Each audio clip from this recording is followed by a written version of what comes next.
महाराष्ट्र प्रांत की औद्योगिक राजधानी मुंबई से बोरीवली मुंबई मार्ग पर 40 किलोमीटर की दूरी पर, महावीर धाम सिरसार से 16 किलोमीटर की दूरी पर, Mumbai Ahmedabad main highway road touch पर स्थित है नयन रम्य सौंदर्य भरपूर हरियाली से आच्छादित 25 एकड़ विशाल भूमिखंड पर सर्वजन उपयोगी श्री नाकोड़ा भैरव दर्शन धाम महातीर्थ, जो पूरे देश में अद्भुत एवं अति भव्य है। जैन शासन की अमर स्मृतियों को राष्ट्रीय स्तर पर स्थायी आयाम देने एवं धार्मिक, शैक्षणिक एवं सांस्कृतिक संस्थान के केंद्र के रूप में स्थापित हो रहे श्री नाकोड़ा भैरव दर्शन धाम महातीर्थ में आलीशान अद्यतन रेजिडेंसी स्कूल, भव्यतम शानदार कॉलेज, सुंदर गुरुकुल विद्यापीठ, हॉस्पिटल, साथ में ही नयन रम्य 11 शिखरों से सुशोभित विशाल नवग्रह युक्त श्री नाकोड़ा शंखेश्वर पार्श्वनाथ जिन मंदिर, श्री नाकोड़ा भैरव देव, श्री माँ भगवती पद्मावती जी का मंदिर, पूज्य दादा गुरुदेव श्री दर्शन गुरुदेव का मंदिर, 63 ब्लॉकों की आलीशान धर्मशाला, 6 बड़े हॉल, सभा भवन, भोजनशाला, प्याऊ, उपाश्रय, पुस्तकालय, ज्ञान भंडार आदि का निर्माण कार्य चालू हो गया है। 25 एकड़ के विशाल भूमि खंड पर संस्था का उदय हो रहा है। कृति के सुरम्य वातावरण में रमणीक भव्य पहाड़ियों के मध्य स्थित है श्री नाकोड़ा भैरव दर्शन धाम महातीर्थ। ये एक तीर्थ नहीं वरन एक आईना भी है, जहां हम अपनी संस्कृति, शिक्षा और विचार की असली तस्वीर देख सकते हैं। सभी भक्तगण इस तीर्थ की यात्रा करने कम से कम एक बार अवश्य पधारे। इसी भावना के साथ श्री नाकोड़ा भैरव दर्शन धाम महातीर्थ की ओर से जय जिनेंद्र। इस कार्यक्रम के पुण्यार्जक हैं स्वर्गीय मांगीलाल जी तथा स्वर्गीय सुकनबेन कोठारी, घाणेराव, राजस्थान, मुंबई।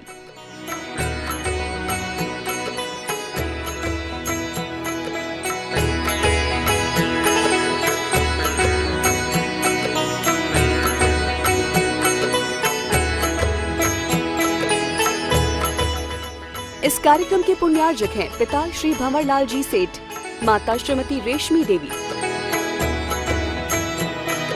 श्री जयेश, श्रीमती मनीषा, श्री अरविंद, श्रीमती गीता, निश्चित ओवरसीज।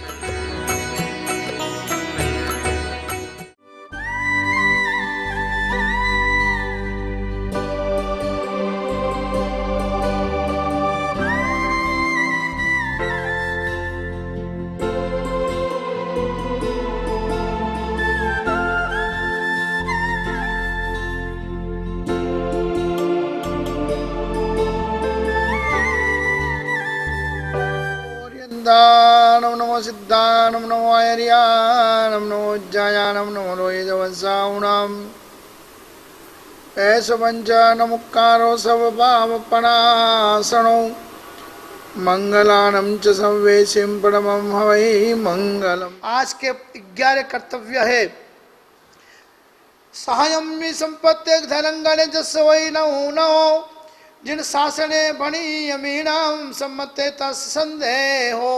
सबसे पहले तो एक बात बताते कि अपने घर के आंगन में कोई अपना साधर्मिक आने पर जिस मनुष्य को स्नेह नहीं होता हो,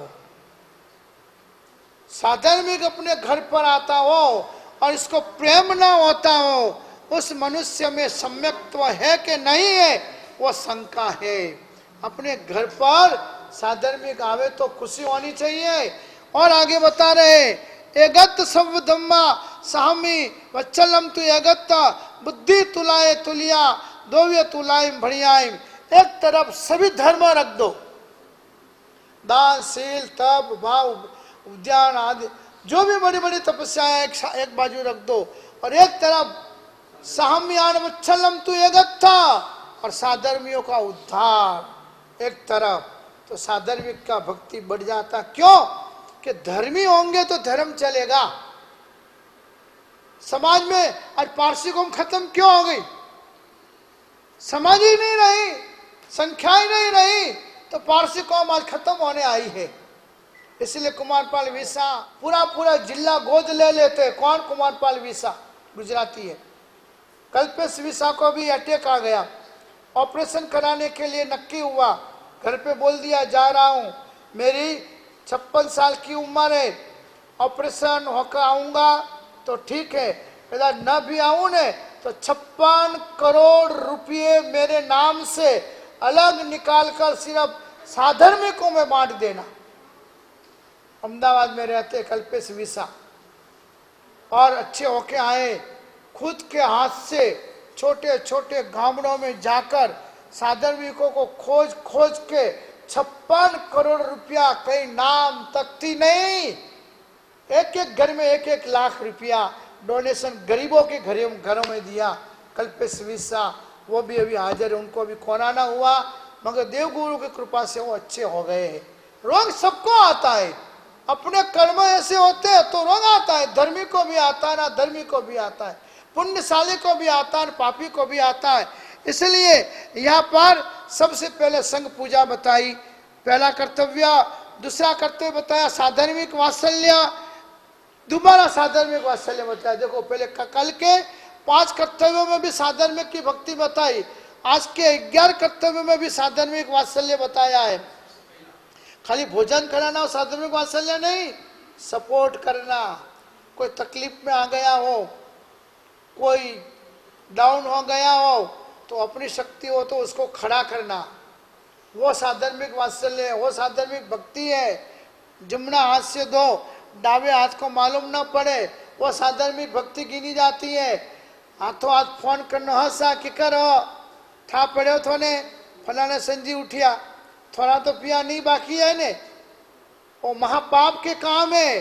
वैसे नवरे लोग ऐसे बैठे हुए हैं कि हाथों हाथ कितने लोगों को उठा देते, बेचारे लोगों को तकलीफ में ला देते, वो साधर्मिक भक्ति नहीं है। दूसरा नंबर में साधर्मिक। तीसरा 3 यात्रा, जीवन में 3 प्रकार की यात्राएं बताइए, उसका विस्तार में आगे बताऊंगा। चौथा बताया यहाँ पर स्नात्र महोत्सव, एक बार तो 5 रुपया 25 रुपया 100 रुपया भर के स्नात्र पूजा बढ़ाते हो, वो नहीं, ठाट माठ से सकल संग जमा होवे, बच्चे बच्चियाँ जमा होवे और वो नृत्य वगैरह देखे तो उनकी भी भावना हो जाए कि मुझे भी अभी रोज पूजा में आना है, ऐसा भाव से ठाट से स्नात्र महोत्सव कराना चाहिए, शक्ति होवे तो। 5वें नंबर में देव द्रव्य की वृद्धि। जैन समाज के मंदिर इतने अच्छे और सुंदर मकराना के क्यों मिल रहे कि अपन बार बार उद्यान की उपज देवद्रव्य में ले जाते हैं। सपना का चढ़ावा आता है वो देवद्रव्य में जाता है, उद्यान की माला के चढ़ावे देवद्रव्य में जाते हैं। इसलिए देवद्रव्य की वृद्धि हर वर्ष जैन मंदिरों में होती रहती है और जैन बच्चा मंदिर में देगा मगर मंदिर का लड्डू क्या चॉकलेट भी मुंह में नहीं रखता, ऐसा नियम है, शास्त्रीय नियम है। इसलिए जैन मंदिरों में रुपया आते हैं, उससे अच्छे अच्छे मंदिर, अच्छे अच्छे तीर्थ बनते हैं। मगर जो ट्रस्टी धर्म को समझे हुए नहीं है वो ट्रस्टी ब्याज में घुमाते, ब्याज में रखते, फिर कोई पार्टी उठ जाती है और वो रुपये चले जाते हैं तो महादोष के भागीदार और ट्रस्टी बनते हैं। खाली मंदिर चले, मंदिर का मैनेजमेंट चले, मंदिर का वहीवट चले, उतना ही रुपया फिक्स में रखकर ऊपर की जितनी भी रकम जिन भी मंदिरों के पास हो वो तीर्थ स्थानों में, जीर्णोद्धारों में और तीर्थों के उद्धारों के अंदर वो देवद्रव्य वापर देने चाहिए। नहीं तो एक दिन सरकार ऐसा कायदा लाएगी कि एक साथ में करोड़ों रुपये मंदिरों के चले जाएंगे। इसलिए देवद्रव्य की वृद्धि के साथ उसका उपयोग भी समझना चाहिए। महापूजा साल में 1 बार अपने मंदिर में अच्छी महापूजा का आयोजन करना चाहिए। रात्रि जागरण 7वां कर्तव्य, साल में 1 बार धर्मी लोग जमा होकर प्रभु की भक्ति रात्रि जागा करना।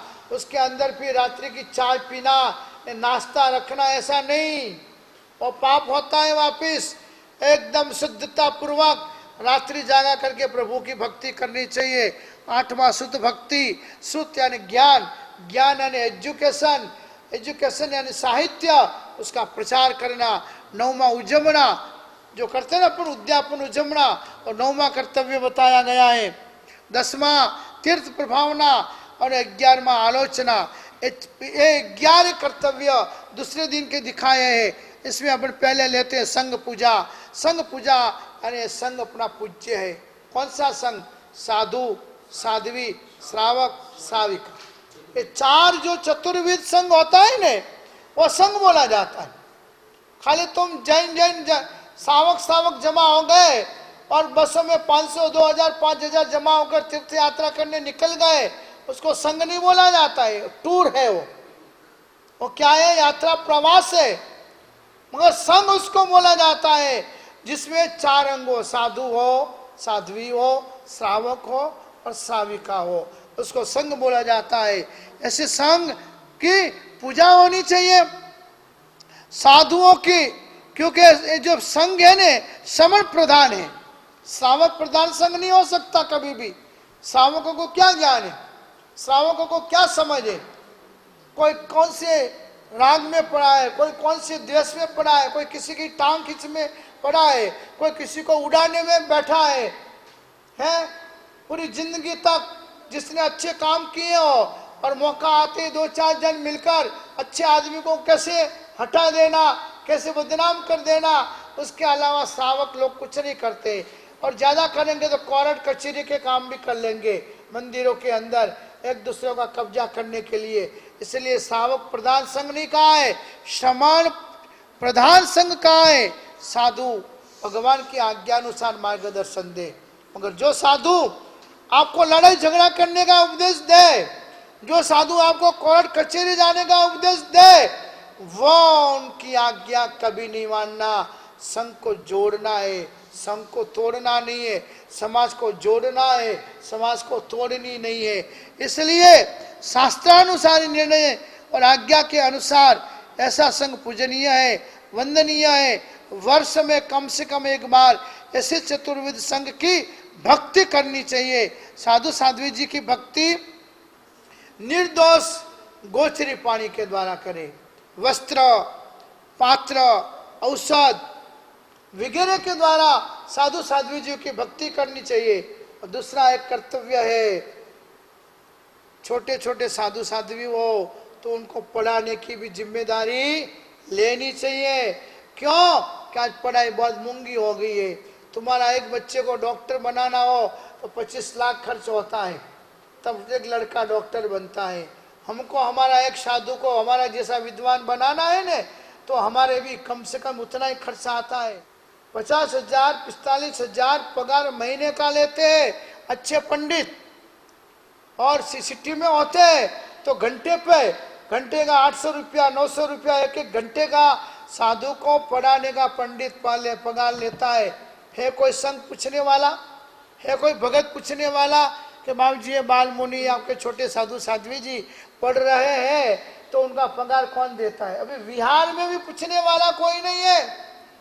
संघ वाले विनंती करते हैं हमारे गांव में प्रतिष्ठा करने पधारो। यहाँ से 2 महीना जाने का मारवाड़ और मारवाड़ से 2 महीना रिटर्न आने का। ऐसे अकेले तो जा सकते नहीं है, 5-7 आदमी होते हैं, 2 गाड़ियाँ साथ में होती है, रसोड़ा साथ में होता है। आते जाते में 5 लाख का बिल आता है। मगर एक संघ भी अभी तक नहीं पूछता है कि गुरुदेव इस खर्चा कौन देता है। ठीक है, हमारे जैसों के पीछे तो 2-4 शावक है कि वो चुपचाप दे देते हैं, बाकी सारी विडम्बनाएं बहुत है। हमारे नाम से हमको बिठाकर 10-10 घंटे तक झाझमों के ऊपर हमारे इस पाँव को खत्म कर देने तक की हमको बिठाने की क्रियाएं होती है, हमको बैठना पड़ता है। मगर करोड़ों की पैदाश संघों में होने के बाद भी कहीं वयावच नहीं होती है और कहीं कोई भी जात की व्यवस्थाएं संघों में आज तक कोई उपलब्ध नहीं है। मैं खुद एहसान करता हूँ, मेरे हाथ से हिंदुस्तान में सबसे ज्यादा प्रतिष्ठाएं हुई है और सबसे ज्यादा अनुभव मुझको हुआ है। 10 करोड़ के चढ़ावे हुए होंगे, 4 टस्टे आएंगे वासी के थोड़े कितना खर्चा हुआ है। सड़ावा बोला वन टाइम में नहीं पूछू कि बाबू जी आपने कितना बिगा करना है। वन टाइम तक बाबू जी का ऐसी कोई नवो सड़ावा है वहाँ तो बताओ, और नवो सड़ावो। और गुरु के लिए पूछो, गुरु बोले भी आने का 2 महीना हुआ, जाने का 2 महीना होगा, 8 आदमी है, 3 गाड़ी है, इतना खर्चा है। अच्छा वे महाराज विचार करे आज 5 लाख लो खर्चो हुआ तो 2 लाख में पा दोला तो मैं कहना वास्ते आया था, थोड़ी जान में आया था, बीजा करनी जान में मैं नहीं आया था। ऐसी स्थिति है पूरे हिंदुस्तान की, समस्त संघों की स्थिति है। 4 महीना चौमासा में साधु साध्वी जी आते, संघ संभालता है, 8 महीना उनका विहार यात्रा या उनके आदमी का क्या होना है कुछ नहीं है। इसलिए न छुट के अमुक साधु साध्वी जी को मांगना पड़ता है। और फिर आप लोग बातें करते हो साधु साध्वी जी मांगते, नहीं मांगेंगे तो करे क्या, उनकी दुकानें चलती है। ये कोई संघ है ऐसा कि जो संघ ठेका लेके बैठा हो कि जिस साधु साधु की कोई व्यवस्था ना हो उसकी व्यवस्था हम करेंगे? एक भी संघ नहीं है।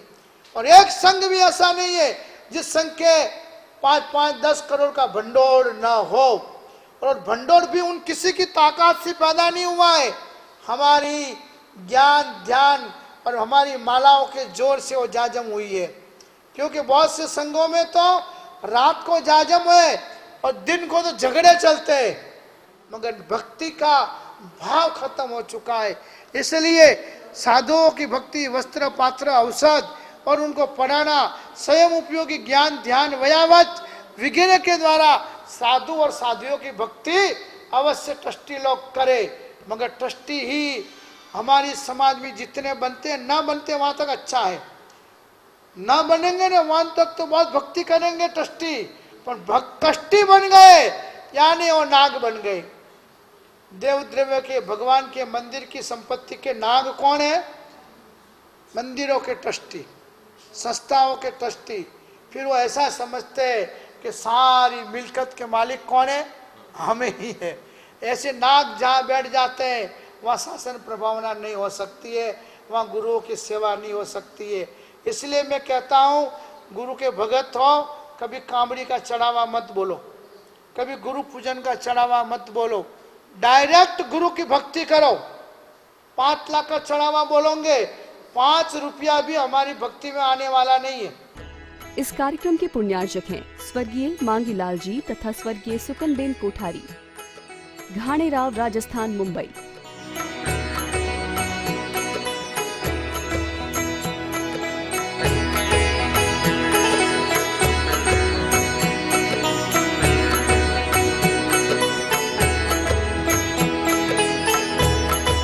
इस कार्यक्रम के पुण्यार्जक हैं पिता श्री भंवरलाल जी सेठ, माता श्रीमती रेशमी देवी,